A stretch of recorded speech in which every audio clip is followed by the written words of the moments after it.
Hi കൂട്ടുകാർ, അസ്സലാമു അലൈക്കും വറഹ്മത്തുള്ളാഹി തആല വബറകാതുഹു.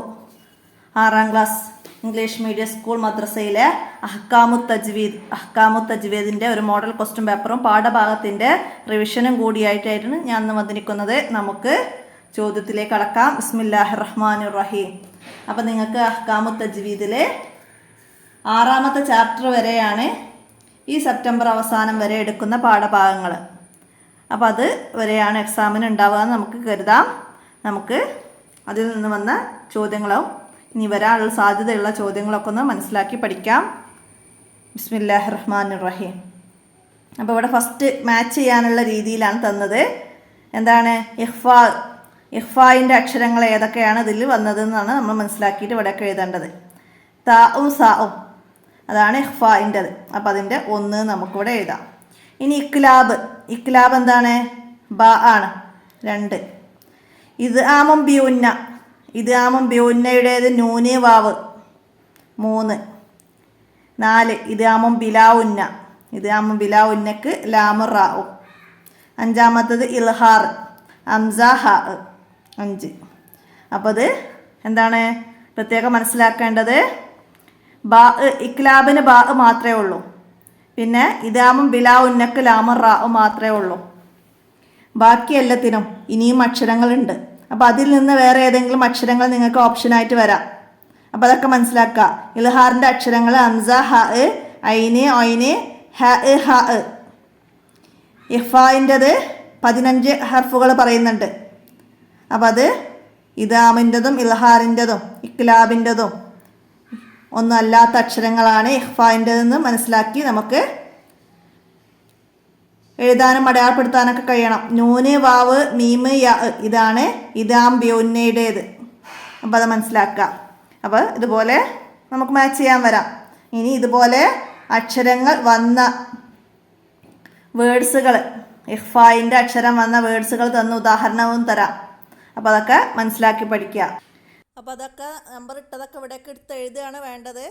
അപ്പോൾ അത് നിങ്ങൾക്ക് മനസ്സിലാകാൻ വേണ്ടി നമ്പർ ഇട്ടെന്നേ ഉള്ളൂ. നമുക്ക് ഈ ഡാഷ് തന്ന സ്ഥലത്തേക്ക് അതൊക്കെ എടുത്തെഴുതണം. പാഠഭാഗത്ത് തന്നൊരു മാച്ച് ദ ഫോളോയിങ് ഉണ്ടായിരുന്നോ? അപ്പോൾ അതുപോലെ തന്നെയാണ്. അപ്പോൾ അത് എങ്ങനെയാണ് വന്നത് നമ്മൾ പാഠഭാഗം ചെയ്യുമ്പം പറഞ്ഞിട്ടുണ്ട്. എന്നാലും ഞാൻ ഒന്ന് പറയാം. ഇവിടെ തൻവീന് ശേഷം ഹ വന്നു. അത് ഇൽഹാറിൻ്റെ അക്ഷരമാണ് ഹ. അപ്പോൾ തൻവീന് ശേഷം ഹ വന്നത് നമുക്ക് ഇൽഹാർ. അപ്പോൾ അതിൻ്റെ സി എഴുതി. അതുപോലെ തൻവീന് ശേഷം മീമ് വന്നു. മീമ് ഇദ്ആം ബിഉന്നയുടേതാണ്. അപ്പോൾ ഇദ്ആമും ബിഉന്ന ഇ. തൻവീന് ശേഷം റാ വന്നു. ഇദ്ആമും ബിലാഉന്നയുടെ അക്ഷരമാണ് റാ. അപ്പോൾ ഇദ്ആം ബിലാഉന്ന അതിൻ്റെ അക്ഷരം എഴുതാം. അടുത്തതാ തൻവീന് ശേഷം ബാ വന്നു. ഇക്ലാബ്. അപ്പോൾ അതിൻ്റെ ബി എഴുതി ഇക്ലാബ്. ഇനി ഇവിടെ തൻവീന് ശേഷം തോ, ഇഖ്ഫായിൻ്റെ ഒരു അക്ഷരമാണ് തോ. അപ്പോൾ അത് മനസ്സിലാക്കുക. ഇനി നൂനിന് ശേഷം സാക്കിനായ നൂനിന് ശേഷം ഇതുപോലെ ഇൽഹാറിൻ്റെയും ഇദ്ആമിൻ്റെയും ഇക്ലാബിൻ്റെയും ഇഖ്ഫായിൻ്റെയും ഒക്കെ അക്ഷരങ്ങൾ വരാം. അപ്പോൾ അതും ഇതുപോലെ നമുക്ക് മനസ്സിലാക്കി ഇവിടെ നിന്ന് എടുത്ത് എഴുതാൻ കഴിയുന്ന രീതിയിൽ മനസ്സിലാക്കി പഠിക്കുക. അപ്പോൾ ഉപകാരപ്പെടുത്തുക. ഇനി പൂരിപ്പിക്കാനാണ് ഇവിടെ വന്നത്. എന്താണ്? ഡാഷിന് 3 ഹുക്കുമുകളാണുള്ളത്. എന്തിനാണ് 3 ഹുക്കുമുകളുള്ളത്? എന്തിനാണ്? സാക്കിനായ മീമിന് 3 ഹുക്കുമുകളാണുള്ളത്. അപ്പോൾ അങ്ങനെ മീമ് സ്വന്തം എഴുതിയാൽ പോരാ. സാക്കിനായ മീമിന് നിങ്ങൾ 4ാമത്തെ പാഠത്തിൽ ഫസ്റ്റ് തന്നെ വരുന്നുണ്ട്. സാക്കിനായ മീമിന് 3 ഹുക്കുമുകളാണുള്ളത്. അവ ഏതൊക്കെയാണ്? ഇദ്ആമ്, ഇഖ്ഫാ, ഇൽഹാർ എന്നിവയാണ്. മനസ്സിലാക്കുക. സാക്കിനായ മീമിന് ശേഷം മീമ് വന്നാൽ ഇദ്ആമ്, മീമിന് ശേഷം ബാ വന്നാൽ ഇഖ്ഫാ, മറ്റുള്ള അക്ഷരങ്ങൾ വന്നാൽ ഇൽഹാർ. മനസ്സിലാക്കുക. അടുത്തത് എന്താണ്? ഇഖ്റഉ അലാ മൗതാക്കും ഡാഷ്. ഇഖ്റഉ അലാ മൗതാക്കും യാസീൻ. നിങ്ങൾ മരിച്ചവരുടെ അടുത്ത് വെച്ച് സൂറത്ത് യാസീൻ ഓതുക. സൂറത്ത് യാസീൻ പാരായണം ചെയ്യുക. അടുത്തത് എന്താണ്? ലൗ അൻസൽന മുതൽ ഡാഷ് അവസാനം വരെയും എല്ലാ ദിവസവും ഓതൽ സുന്നത്താണ്. 1ാമത്തെ പാഠം ഇഖ്റഉൽ ഖുർആൻ. അതിൽ പറയുന്നുണ്ട് എന്താണ്? വിശുദ്ധ ഖുർആനിലെ ചില സൂക്തങ്ങൾ പ്രത്യേകം പാരായണം ചെയ്യേണ്ട സന്ദർഭങ്ങളുണ്ട്. യാസീന്, മുൽക്ക്, വാക്കിയ, സജദ സൂറത്തുകളും ലൗ അൻസൽന മുതൽ സൂറത്തുൽ ഹഷിറിൻ്റെ അവസാന ഭാഗം വരെ, സൂറത്തുൽ ലൗ അൻസൽന മുതൽ സൂറത്തുൽ ഹസിറിൻ്റെ അവസാനം വരെ, ഹസിറിൻ്റെ അവസാനം വരെ എല്ലാ ദിവസവും ഓതൽ സുന്നത്തുണ്ട്. മനസ്സിലാക്കാം. വെള്ളിയാഴ്ച രാവും പകലും അൽ കഹ്ഫ് ഓതലും പ്രത്യേകം സുന്നത്തുണ്ട്. അപ്പോൾ ആ ഭാഗമൊക്കെ മനസ്സിലാക്കുക. ഇതുപോലെ വിട്ട ഭാഗം പൂരിപ്പിക്കാൻ വരാം, ചോദ്യമായിട്ട് വരാം. എല്ലാ ദിവസവും ഓതൽ സുന്നത്താണ്. ഏതൊക്കെ സൂറത്തുകളാണ്? ചില സൂറത്തുകൾ പ്രത്യേകം പാരായണം ചെയ്യേണ്ട സന്ദർഭങ്ങളുണ്ട്. അതിൽ നിന്ന് 2 എണ്ണം എഴുതുക, 3 എണ്ണം എഴുതുക എന്നൊക്കെ പറഞ്ഞിട്ട് ചോദ്യം വരാം. മനസ്സിലാക്കുക. അപ്പോൾ നമുക്ക് എഴുതാൻ കഴിയണം. യാസീന്, മുൽക്ക്, വാക്കിയ, സജദ സൂറത്തുകളും മുതൽ. വെള്ളിയാഴ്ച ഓതൽ പ്രത്യേക സുന്നത്തുള്ള സൂറത്ത് ഏത്? രാവിലെയും പകലൊക്കെ ഓതൽ സുന്നത്തുള്ളത് സൂറത്തുൽ കഹ്ഫ്. അപ്പോൾ ആ രീതിയിൽ ചോദ്യം വരാൻ മനസ്സിലാക്കി പഠിക്കുക. അടുത്തത് എന്താണ്? സാക്കിനായ മീമിന് ശേഷം മീമ് വന്നാൽ, സാക്കിനായ മീമിന് ശേഷം മീമ് വന്നാൽ ഇദ്ആം ചെയ്യണം, എഴുതുക. അടുത്ത സാക്കിനായ മീമിന് ശേഷം ബാ വന്നാൽ, സാക്കിനായ മീമിന് ശേഷം ബാ വന്നാൽ ഇഖ്ഫാ ചെയ്യണം. സാക്കിനായ മീമാണ്. സാക്കിനായ നൂനിൻ്റെയോ തൻവീൻ്റെയോ ശേഷം ബാ വന്നാൽ ഇക്ലാബാണ്. ഇവിടെ സാക്കിനായ മീമിന് ശേഷം ബാ വന്നാൽ ഇഖ്ഫാ ചെയ്യണം. മനസ്സിലാക്കുക. അടുത്ത സാക്കിനായ നൂനിനും തൻവീനിനും ഡാഷ് ഹുക്കുമുകളുണ്ട്. സാക്കിനായ നൂനിനും തൻവീനിനും 5 ഹുക്കുമുകളുണ്ട്. 5 ഹുക്കുമുകൾ ഏതൊക്കെയാണ്? അപ്പോൾ 5 ഹുക്കുമുകൾ, 5 നിയമങ്ങളുണ്ട്. രണ്ടും ഒന്നാണ്, ഹുക്കുമും നിയമങ്ങളും. ഇൽഹാറ്, ഇദാമും ബിഉന്ന, ഇദാമും ബിലാഉന്ന, ഇക്ലാബ്, ഇഖ്ഫാ എന്നിവയാണത്. സാക്കിനായ നൂനിൻ്റെയും തൻവീനിൻ്റെയും ഹുക്കുമുകൾ, നിയമങ്ങൾ, വിധികൾ ഒക്കെ പറഞ്ഞാൽ ഒന്നാണ്. മനസ്സിലാക്കുക. 5 ഹുക്കുമുകളുണ്ട്. ഇനി എന്താണ്? ഉദാഹരണം എഴുതുക. മുത്തമാസിലാനിക്ക് ഉദാഹരണം എഴുതണം. അപ്പം മുത്തമാസിലാനിയാണ് നമ്മൾ 5ാമത്തെ പാഠം, തജ്വീദിൽ 5ാമത്തെ പാഠം പഠിച്ചിട്ടുണ്ട്. എന്താണ് ഇദ്ആം എന്നതിനെ കുറിച്ചിട്ട്. എന്താണ് ഇദ്ആം? സാക്കിനായ ഒരക്ഷരത്തെ ശേഷം വന്ന് ഹർക്കത്തുള്ള അക്ഷരത്തിൽ ചേർത്ത് ഷദ് ചെയ്ത് ഓതുന്നതിനാണ് ഇദ്ആം എന്ന് പറയുന്നത്. സാക്കിനായ ഒരക്ഷരത്തെ ശേഷം വന്ന് ഹർക്കത്തുള്ള അക്ഷരത്തിൽ ചേർത്ത് ഷദ് ചെയ്ത് ഓതുന്നതിനാണ് ഇദ്ആം എന്ന് പറയുന്നത്. മഹ്റജും സിഫത്തും ഒന്നായ അക്ഷരങ്ങൾക്കാണ് മുത്തമാസിലാനി എന്ന് പറയുന്നത്. മഹ്റജും സിഫത്തും ഒന്നായ അക്ഷരങ്ങൾക്ക്. അവിടെ മുത്തമാസിലാനിക്ക് ഉദാഹരണം വഖദ്ദഹലു. പാഠത്തിൽ വേറെ ഉദാഹരണങ്ങൾ പറയുന്നുണ്ട്. അപ്പോൾ അതൊക്കെ മനസ്സിലാക്കി വെക്കുക. ഇവിടെ മഹ്റജും സിഫത്തും ഒന്നായിരിക്കണം. മനസ്സിലാക്കുക. വഖദ്ദഹലു അതാണ് മുത്തമാസിലാനി. അപ്പോൾ അതുപോലെ മുത്തജാനിസാനി എന്താണ്? ഉദാഹരണം കത്തബയ്യന. മഹ്റജിൽ യോജിക്കുകയും സിഫത്തിൽ വ്യത്യാസമാവുകയും, മഹ്റജിൽ യോജിക്കുകയും സിഫത്തിൽ വ്യത്യാസമാവുകയും ചെയ്ത അക്ഷരങ്ങൾക്കാണ് മുത്തജാനിസാനി എന്ന് പറയുന്നത്. അപ്പോൾ ഇവിടെ ദാലും താഉ ആണ്. അപ്പോൾ അതാണ് അതിൻ്റെ ഉദാഹരണം. എല്ലാത്തിൻ്റെയും ഓരോ ഉദാഹരണങ്ങൾ മനസ്സിലാക്കി പഠിക്കുക. അടുത്ത മുത്തക്കാരിബാനി ഖുർറബ്ബി. അപ്പോൾ അവിടെ എന്താണ്? മുത്തക്കാരിബാനി മഹ്റജിൽ അടുത്തിരിക്കുകയോ കൂടുതൽ സിഫത്തിൽ യോജിക്കുകയോ ചെയ്തതിനാണ് മുത്തക്കാരിബാനി എന്ന് പറയുന്നത്. കാഫിനെ കാഫിലേക്കും ലാമിനെ റായിലേക്കും മാത്രമേ നമ്മുടെ ഖിറാഅത്തിന്റെ ഇമാമ് ഇദ്ആം ചെയ്തിട്ടുള്ളൂ. ഖിറാഅത്തിന്റെ ഇമാം ആരാ? ആസിം റഹിമഹുല്ലാഹു ആണ് നമ്മുടെ ഖിറാഅത്തിന്റെ ഇമാമ്. അപ്പോൾ അതോടെ ലാമിനെ റായിലേക്കും കാഫിലേക്കുമാണ്. അപ്പോൾ അത് മനസ്സിലാക്കി വെക്കുക. അതിൻ്റെ രണ്ടിൻ്റെയും ഉദാഹരണങ്ങൾ ബർറബ്ബക്കും അതേമാതിരി അലം നഹ്ലുക്കും ഖുർറബ്ബി അതേപോലെയൊക്കെ ഉദാഹരണങ്ങൾ മനസ്സിലാക്കി ഓരോന്ന് പഠിച്ചു വെക്കുക. അടുത്ത ഹുറൂഫ് ഷംസിയായ അക്ഷരങ്ങൾ വന്നിട്ടുള്ളതിന് ഉദാഹരണം എഴുതണം. ഷംസിയായ അക്ഷരങ്ങൾക്ക് മുമ്പ് അലിഫ് ലാമ് വന്നാൽ അവ വായനയിൽ ഉൾപ്പെടൂല. ഇങ്ങനെ വായനയിൽ ഉൾപ്പെടാത്ത അലിഫ് ലാമ് വരുന്നതാണ് ഷംസിയായ അക്ഷരങ്ങൾ. അപ്പോൾ ഷംസിയായ അക്ഷരങ്ങൾ 14 നമ്മൾ പഠിച്ചിട്ടുണ്ട്. അപ്പോൾ അതിലെ ഏത് അക്ഷരത്തിൻ്റെയും ഉദാഹരണങ്ങൾ നമുക്ക് എഴുതാം. അപ്പോൾ ഇവിടെ വന്നത് വശംസ് വശംസി വലുഹാഹ ഷീന് വന്നു. വസ്സമായി വത്തോരിക്ക്, അപ്പോൾ ഇവിടെ സീന് വന്നു, ഇവിടെ തോ വന്നു. വന്നാഷിത്തോത്തി നൂന് വന്നു. അപ്പോൾ ഇതേപോലെ ഏതക്ഷരത്തിൻ്റെയും ഉദാഹരണം എഴുതാം. അപ്പോൾ ഷംസിയ അക്ഷരങ്ങൾ വന്നതിനുള്ള ഉദാഹരണങ്ങൾ അവിടെ എഴുതി കൊടുക്കാം. അതുപോലെ തന്നെ കമരിയായ അക്ഷരങ്ങളതും. അപ്പോൾ നിങ്ങൾക്ക് എക്സാമിന് ഇല്ലെന്ന് കരുതുന്നു. 7ാമത്തെ പാഠം 6ാമത്തെ വരെയാണ് ഉള്ളത്. അപ്പോൾ കമരിയായത് എന്താണ്? അലിഫ് ലാം ഉച്ചാരണത്തിൽ വരുന്നതാണ്. വ്യക്തമാക്കി ഉച്ചരിക്കണം അലിഫ് ലാമിന്. അൽഹംദു, അൽ ഖാര്യ, മൽ ഖാര്യ, അൽ യൗമ. അപ്പോൾ അത് ഇതിൻ്റെ കൂടെ പറയാൻ കാരണം ഇതും അതും ഒരുമിച്ച് മനസ്സിലാക്കിയാലാണ് നമുക്ക് മനസ്സിലാക്കാൻ കഴിയുള്ളൂ. ഇതിനും 14 അക്ഷരങ്ങൾ തന്നെയാണ് വന്നത്. ഹ, കാഫ്, ഐന്, യാ, ഇതൊക്കെ അലിഫ് ലാം നമ്മൾ ഉച്ചാരണത്തിൽ വരും. മീമൊക്കെ. അപ്പോൾ അതൊക്കെ മനസ്സിലാക്കി പഠിക്കുക. ഇനി അടുത്തത് ഇൽഹാർ. തൻവീന് കൊണ്ട് ഇൽഹാർ ആയതിന് ഉദാഹരണം എഴുതണം.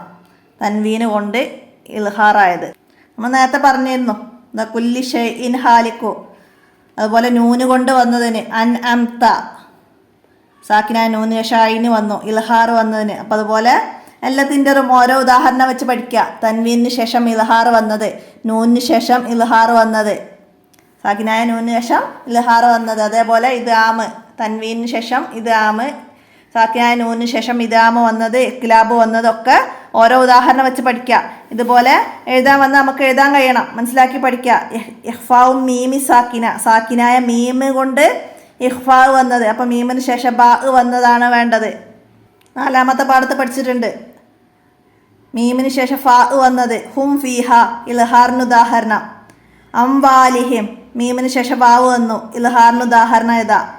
അടുത്തതാ അലൈഹിം ബി മുസൈത്തിർ, മീമിന് ശേഷം ബാ വന്നു, ഇഖ്ഫായിന് ഉദാഹരണം. വഹും ബി റബ്ബിഹിം, ഇഖ്ഫായിന് ഉദാഹരണം മനസ്സിലാക്കുക.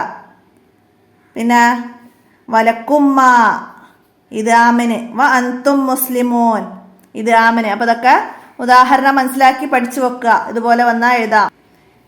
അടുത്തത് ഇഖ്ലാബ്. നൂന് സാക്കിന, സാക്കിനായ നൂന് കൊണ്ട് ഇഖ്ലാബ് വന്നത്.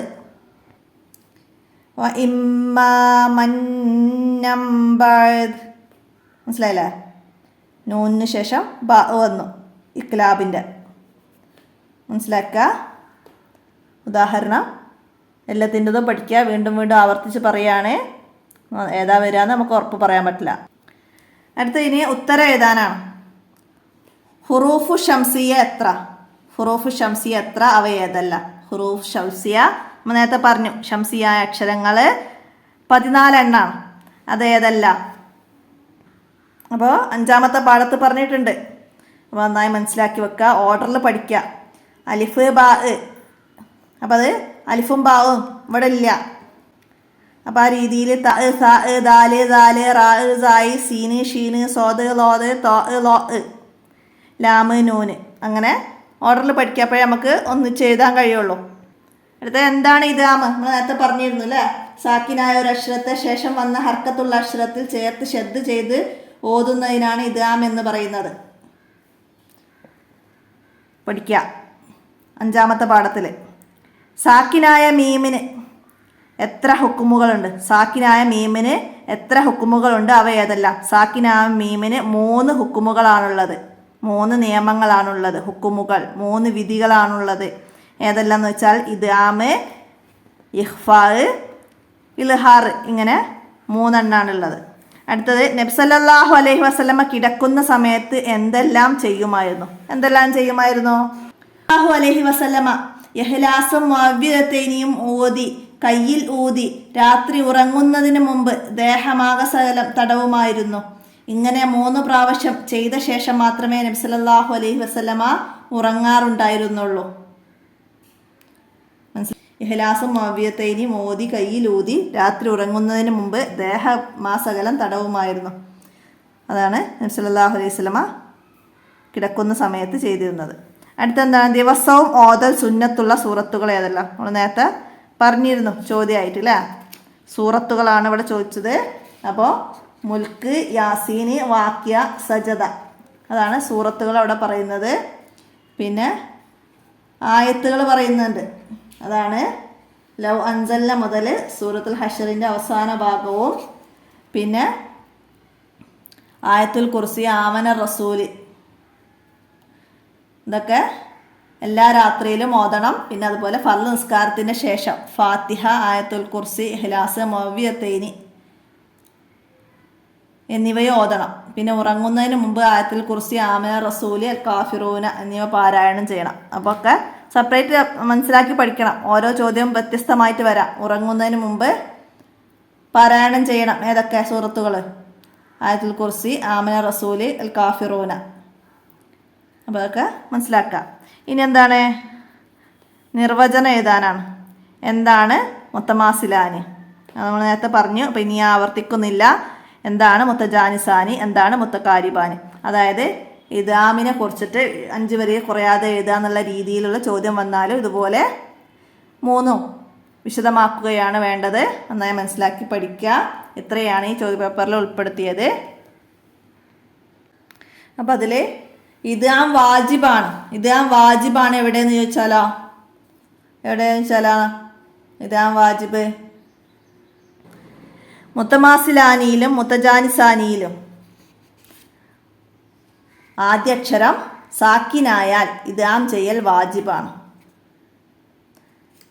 മുത്തജാനിസാനിയിലും മുത്തമാസിലാനിയിലും ആദ്യാക്ഷരം സാക്കിനായാൽ ഇദാം ചെയ്യൽ വാജിബാണ്. രോഗിയെ സന്ദർശിക്കുമ്പോൾ ഫാത്തിഹ, ഇഖ്ലാസ്, മുഅവ്വിദത്തൈനി എന്നിവ ഓതണം. രോഗിക്ക് വേണ്ടി ദുആ ചെയ്യുകയും വേണം. അപ്പം നമുക്ക് ഒന്നാമത്തെ പാഠത്തിലൊരു നസിൽ വന്നിരുന്നു. നമുക്കൊന്ന് മാച്ച് ചെയ്യാം. സൂറത്തുൽ കഹ്ഫ് വെള്ളിയാഴ്ച രാവിലും പകലിലും ഓതൽ സുന്നത്താണ്. അപ്പം അതിൻ്റെ ഈ നമുക്കവിടെ എഴുതാം. യാസീൻ എന്താണ്? മയ്യിത്തിൻ്റെ അടുത്ത് ഓതൽ സുന്നത്താണ് യാസീന്. അപ്പം അതിൻ്റെ സി കൊടുക്കാം. ആയത്തുൽ കുർസി, ആമന റസൂല്, അതെന്താണ്? ആയത്തുൽ കുർസി, ആമന റസൂല് എല്ലാ രാത്രിയിലും ഓതൽ സുന്നത്താണ്.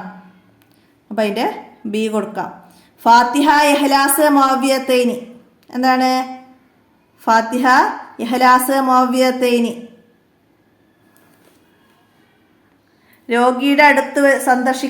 രോഗിയെ സന്ദർശിക്കുമ്പോൾ ഓതൽ സുന്നത്താണ്.